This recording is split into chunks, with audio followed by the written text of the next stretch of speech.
more aware of how insane the hierarchy is and the big picture is and the governance of the world is and all the viewpoints we have. So we become more aware of it, but the first step of being aware of it is suffering from seeing it. Yeah. And you can't deal with it. And actually you're judging and you're almost aloof to it or reacting to it again and fighting it and wishing it wasn't that way, and there's a resistance to it. And so you have to go back to the drawing board again and go, how do I deal with this and not judge it and actually even not only not judge it, but ultimately as you clear it a bit more in yourself, go, how much of this is my reflection, or how much of this is how I've operated for years and years. And just because I've suddenly shifted and become a little bit more in love with life, it doesn't mean that I don't have to have compassion for anybody else who's doing the same thing. In fact, that's exactly what I have to have because that was me.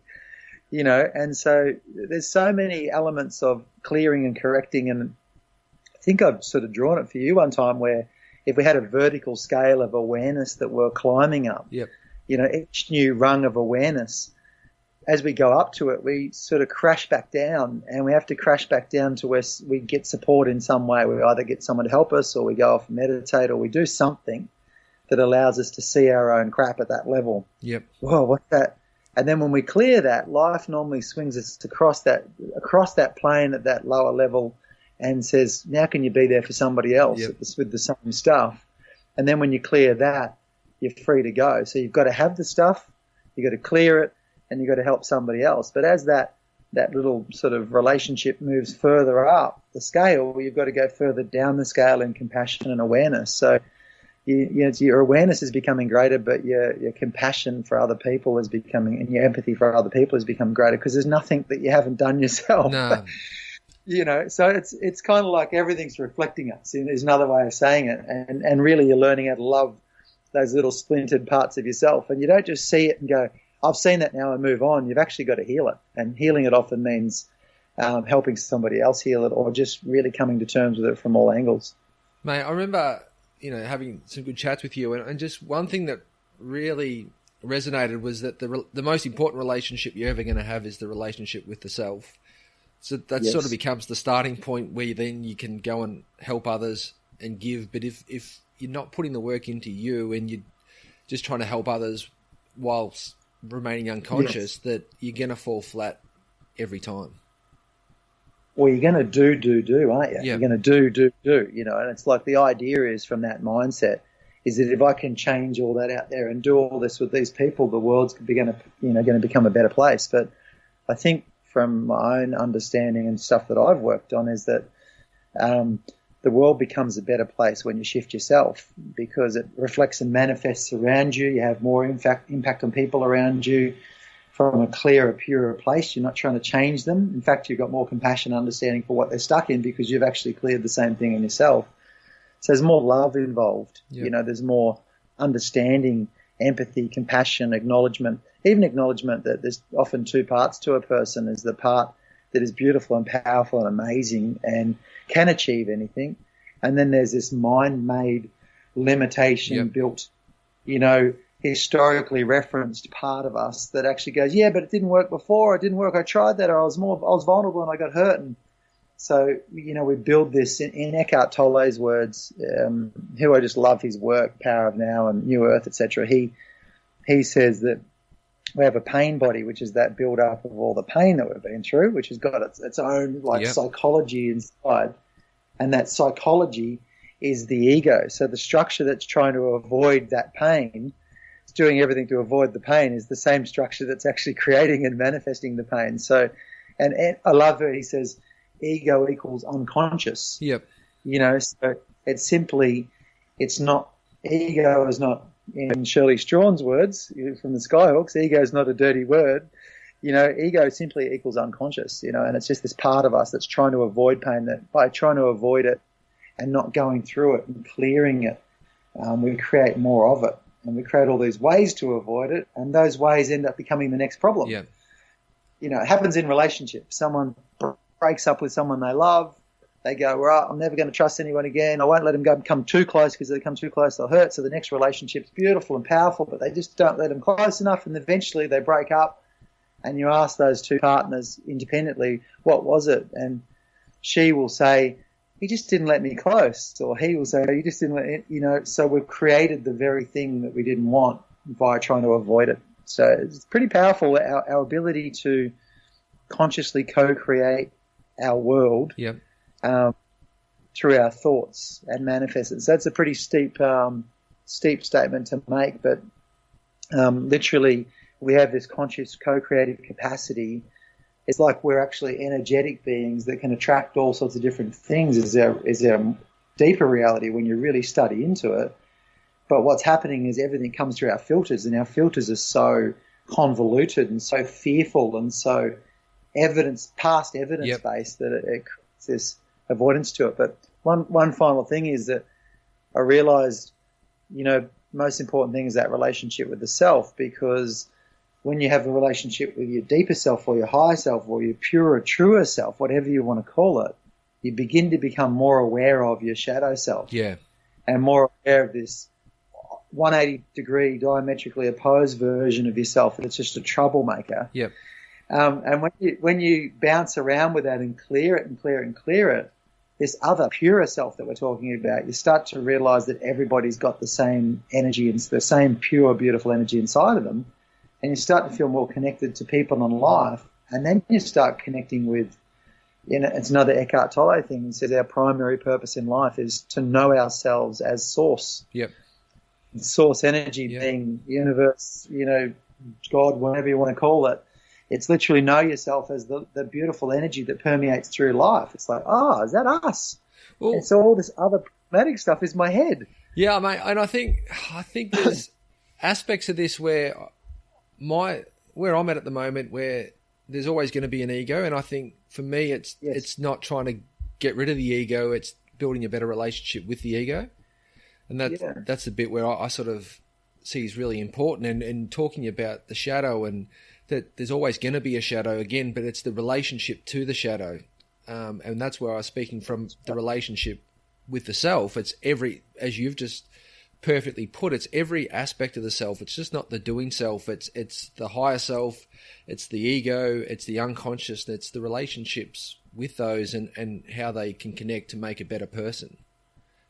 Totally. Is really important in the work that I'm sort of looking at the moment with people, because that's sort of the end game. Like once we can get ourselves in that position, we can give to others. And I'd love to also, after you've spoken on this part, is talk about, you've used the word a fair bit, and I know that there's reason for this, but that word you use of clearing and what that actually means for you when you say that.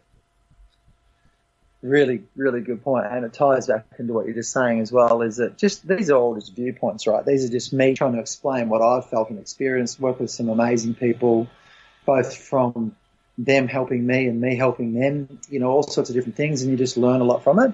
And I think one of the things I would explain, I work a lot these days with third, fourth, and fifth dimension. So third dimension being the physical plane in this model that I'm talking about. Fourth dimension being that co-creative capacity, which is often up in our mind. And fifth dimension being kind of more of our pure existence, so almost like heavenly spiritual beingness element. So third dimension is your body, fourth dimension mind, fifth dimension soul. Third dimension vibrates quite heavily and coarse and can be like concrete. Fourth dimension, even the thought of hating somebody can have a heaviness to it, or the thought of sadness or grief over something can have a heaviness. So it's actually a lot lighter than concrete, but it's a lot heavier than pure being and pure spirit. And as you go higher up through emotion, like the emotional tone scale, the tones of emotions, you get to the lighter, higher emotions, enthusiasm and joy and serenity and clarity and all these sort of emotions and states. And you get up in around love, and connectedness and oneness and all that sort of stuff. And they're very, very light, fine vibrations, higher level of fourth dimension up into the fifth dimension of who we really are, right? So just viewpoints, just a way to put a map around conversation. But what I feel happens is when we're born, I very much believe, I've listened to some amazing work, which are, 20 years ago I'd have said, what? Yeah, you're crazy, And then more I've experienced and worked with these different people, I'm like, oh, that's absolutely true. Yep. And it's when we come onto the planet, it's not actually like we come from some other place and then we rocket down into physical universe, into planet Earth on this planet through a womb. There's another way of seeing it, is that we come through different layers of reality through different dimensions. And we spiritually come from a higher dimension, and we come down on Earth. And Earth is, and as you know, I wrote a program called the Boot Camp for the Soul, because I realized that every day in life is like a boot camp for our soul. Is literally like you're having to go through all these stages and processes to learn self-love and learn love for others, and ultimately be unconditionally connected to life. But it's the word I would use, it's like we descend down onto this plane. And when we come down onto this plane, we're actually down in here with all of mum and dad's stuff, all of the past family stuff, all of the planet Earth stuff, all of the wars that have been fought, and all of the black versus white, and male versus female, and this religion versus that religion, and all the different distorted realities and views, and people that are being killed over all sorts of different things. And it's like we descend down into this hell, Yeah. We're in heaven on earth. We've come down into this constructed sort of hell that sits in our brain, and then our beautiful parents, in often cases, they try and do the best for us, or our teachers, and they give us a set of rules that will help us survive in this life and maybe even thrive in it, but without really acknowledging the insanity of the whole thing. Yeah. Yep. We haven't even checked out. We haven't even said you've descended into hell. It's now you've got to find and create your own heaven here, and actually help other people do the same, and create a connection. So when we do that, I think what happens, it's like we're whole, and we come down, and when we drop down into this plane's all about duality. Yep. It's got male and female, hot and cold, right and wrong, good and bad, past and future, success and failure, win or lose, fat and skinny, rich or poor, dumb and smart, pretty and ugly, cool and uncool. It's just full of duality. Yep. So you've got a body that you're learning how to deal with on a planet that's actually beautiful and got symbiotic, heavenly, natural connections to so many things. The natural kingdom is so incredible on this planet. We've got a mind that's so convoluted with winning and losing, and going up and down this scale of success, and trying to get some of the resources, or enough of them for us. So you're not on the poor end, you're on the rich end, or at least in the middle somewhere. We've got all these crazy things that we're trying to do on the planet. Yet we've got this incredible ability. We have a soul. We are a soul. We actually have this amazing co-creative capacity that's we've forgotten about when we've descended down. So I feel like, this is just my viewpoint, my understanding, I feel like we come from oneness and we go out down into duality and separation. So you even start to become, when you're 8 years of age, you probably must, boys still kissing their dads on the lips and hugging them, and there's open love and sharing.